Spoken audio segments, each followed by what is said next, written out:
Good morning, everyone. Good morning. Today we're talking about heliotrope.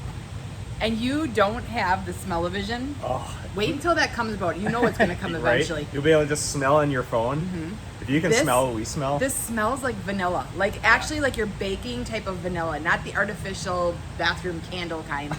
But wow. it's so This pretty. is the real deal. Yeah. Yep. So Isn't it's that a pretty flower? Very fragrant flower. One of our favorites to use. But first, go ahead and say hello down below. Tell us where you're watching from. So go ahead and comment down below where you're watching from. We love to see Always people fun. all over our country, but also all over the world. So that's a lot of fun. So go ahead and comment down below. So anyway, heliotrope. Yeah, we're going to highlight this one because not very many people, at least in our area, are familiar with it. And we've had it for quite a few years. Yeah, we've had it for a long time. It's one of Jane's favorites. Yeah.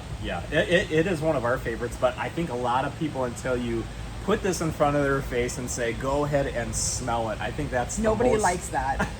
Okay. Nobody says, like, pull my finger type of yeah, plant. no, it's not. This is a beautiful, This is a good one. Yeah. So, and it also brings in the pollinators. The pollinators love it too. So your butterflies, your hummingbirds, the bees, they definitely do They're like going attracted to that scent. to the heliotrope. It's And a good scent. a monarch sitting on top of that purple flower is so pretty. I always take pictures of it every year because I'm like, oh. So using this in a planter now, could you just plant up by itself a planter just with heliotrope? Yeah, absolutely. But we usually mix it, so it does get pretty tall. This series gets 12 to 18 inches tall, I believe. This series is Fragrant Delight. Okay. And yes, 12 to 18 inches. What is the spread on this? Does it say what? They get. No. Okay. Oh yeah, space is 12 to 18. Yeah, so it's going to fill out pretty nicely. So it's going to get like about that tall and a little bit wider. Sure. I like to put it in a planter with even a taller piece with it. So like a salvia or a grass, All dahlia. and then have this off as a side, and then have something cascading down the front.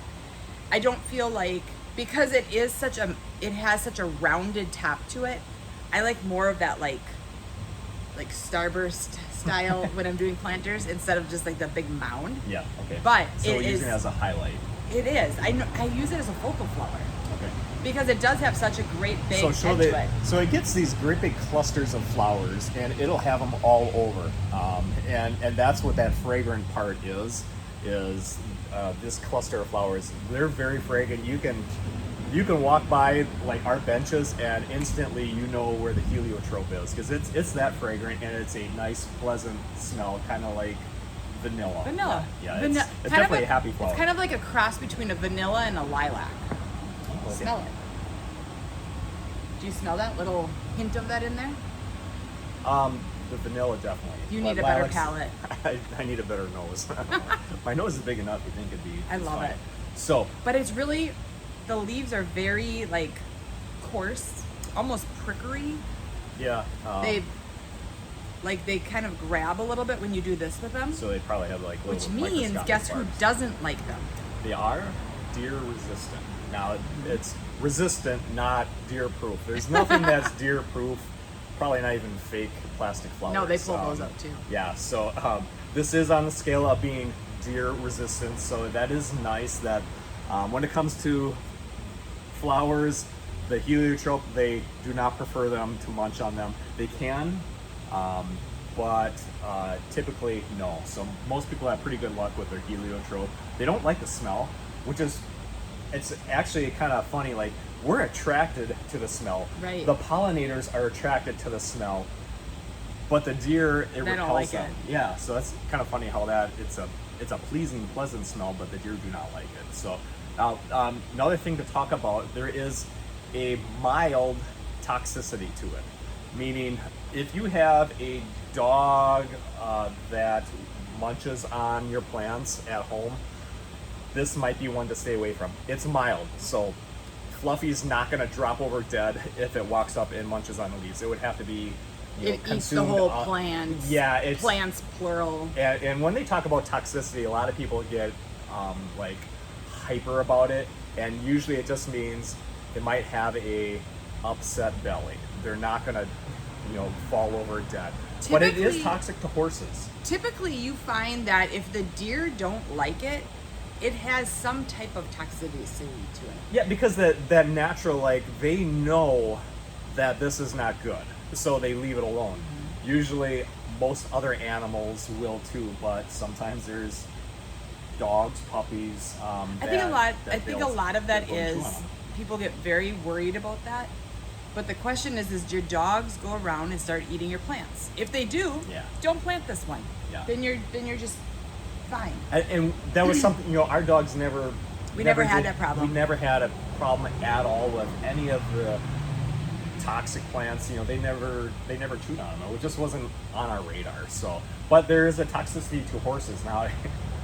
There's probably few and far between people that have horses, but don't put this by the horse fence because it is very toxic to horses. So crazy. there's going to be a small percentage of people that I got horses, just don't put it by them. So, But let's talk about the positive things of the plant. Yes. The smell, the color, the size of it. We talked about as far as sunlight, it's full sun. they are full sun, so you need to get them in that sunshine.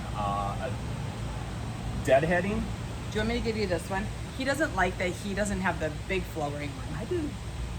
You're making up things. Okay.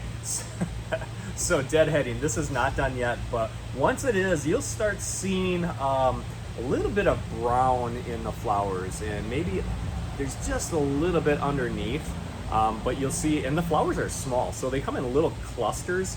Once you see that kind of little brown edges, and it's a lot harder to see on the darker colors, there's purple, blue, and white. And the in blue is heliotrope. going to be more in that purple tones. It's Yeah, not it's like, not a blue. It's not a blue. Yeah, you're not doing red, white, and blue with the heliotrope. It's purplish. But the first one that's going to show is if you got the white heliotrope, because they do turn a little bit brown on those flower petals. And so to go through and deadhead, and I'm not going to do it on this one, but you would just kind of nip that off right behind that stem and nip that off, and then get rid of that flower.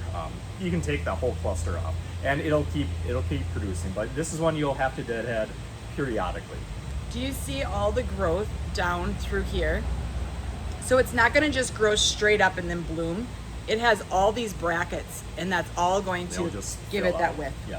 So spacing them about 12 inches apart, you can see that 12 inches apart, it's going to fill this whole area in. So yeah.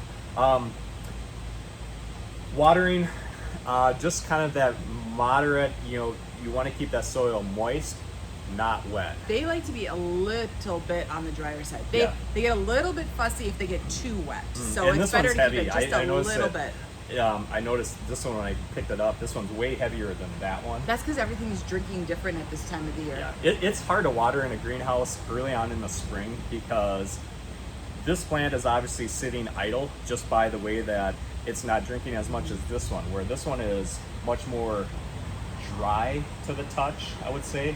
It has some moisture in there. Yeah, 'cause I watered wouldn't water yesterday. this yet, but yeah. But this one is heavy. So this one, and you can see the soil is much darker than that one.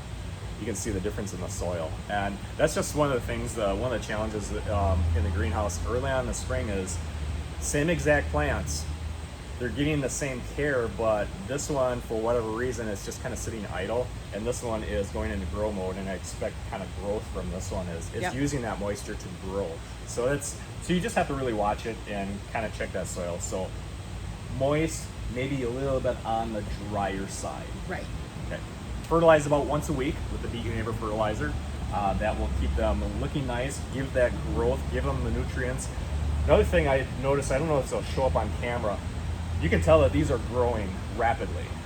And you can see, if you tilt towards the top, this is a little bit lighter green than the leaves down here. And because those are brand new shoots and turning into leaves, and they're coming out, and they come out a little bit paler green. So this is growing very rapidly, and there's nothing wrong with that, but it needs the nutrients and it'll green up. But that's how I can tell that this is growing very rapidly.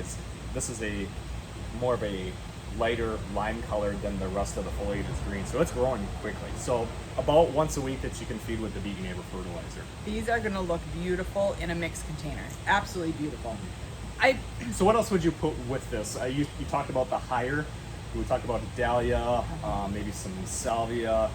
What would you grass. What would you fill in with this? I would then give it something that has more of a spiller, whether that be a petunia that is mounding that kind of comes out, or trailing. I like to have really bright containers. Like, what do you like? Do you like very bright? Do you like very muted containers? I think it really depends on, do you want them to show from further away, or are you gonna be like right on top of them? Because you notice that like a lot of the purples, they look beautiful up close, a little more muted. but as you further back. get further back, you don't see them quite as much. So you could pop it with color. Oh yeah. So like a something like a bright white, a yellow, pink, hot pink, or even more of a lavenderish pink with that purplish color. Yeah, but very pretty. So, absolutely. All right. So that's the just really kind of highlighting a plant today, and Heliotrope is our highlight for today. One of our favorites. So Try it this year. Yeah. Because if you don't try new plants, you're never going to find a new favorite. When somebody says like, hey, I kind of would like something fragrant, and we start grabbing these plants, like I'm going right to the Heliotrope. That's one of them. That's gonna be like, smell this, and when they do, they're walking out the door with it. Yeah. The Heliotrope is really fantastic. But even if you do like one container new a year, you try one plant, and you either say I did really well with it, or it didn't do as expected, then and then you can kind of go to the next plant, and then keep what you like. And then you start gathering all these favorites, and it's just a lot of fun. So but we wanted to. Heliotrope is a good performer. Yeah, you won't be disappointed with the Heliotrope. So speaking of our Vegan Neighbor fertilizer, we want to highlight two of our brand new retailers. So we're going to highlight Abrams Feed and Supply in Abrams, Wisconsin. So they are one of our brand new retailers, and also Sheila's Country Gardens in Hartington, Nebraska. So that's kind of like the northeast corner of Nebraska. So I was looking to see where they're at. So they're in Hartington, Nebraska. So that's Sheila's Country Gardens in Hartington, Nebraska, and then Abrams Feed and Supply in Abrams, Wisconsin. Not that far away from us down in Abrams. Nope, All like right. 30-40 minutes. Yeah. So very good. So thanks for joining us. We'll be talking. What else are we talking about this week? Tomorrow we have a new plant to show you. Oh yes. Yeah, you're gonna want to watch that. I'm so excited. No, we're not going to say. They're going to have to come back tomorrow. Okay, you're piquing curiosity, but it's definitely a cool one. Yep, it's new. We're just going to put it that way. It's new. It's sealed till tomorrow. All right, we'll see you then tomorrow. Bye. Bye-bye.